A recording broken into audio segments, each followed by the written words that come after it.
We're sitting here in my house in Drumcondra, which backs onto Home Farm Road. I never walk up Home Farm Road without thinking of Seamus Ennis, the great uilleann piper from Finglas.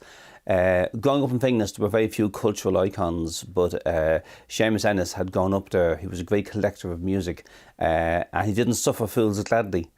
Towards the end of his life, he shared a flat on Home Farm Road with Tony McMahon, the great accordion player. And this poem is more or less based on what Tony told me about them living together. And it's called Seamus Ennis in Drumcondra. I see him leave that flat we shared and walk down Home Farm Road, black coat buttoned against the wind, a countryman's hat pulled down, and in his hand a battered case containing the set of uilleann pipes found in fragments by his father in a sack in a London pawnbroker's, a jigsaw nobody could piece together 100 years after they were crafted by Coyne of Thomas Street in Dublin.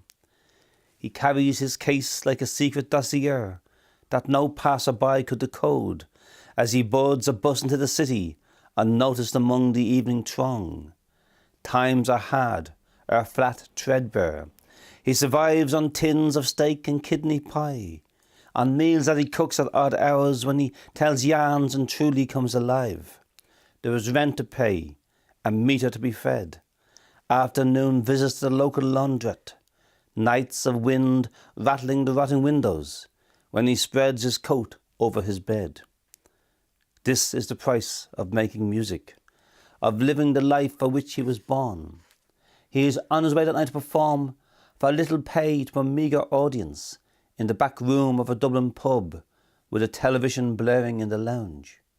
Ignoring the jarring cash register, 3 dozen people sit transfixed by a set of reels learnt from his father, interlaced with great notes and tricks picked up from pipers who are ghosts, who died recorded only by himself, who never learnt music, wrote nothing down, but carried the tunes in their minds, knowing that with their own deaths, dozens of nameless reels would also die. Ennis plays, with due respect for the dead, in his one good suit, a white shirt and tie.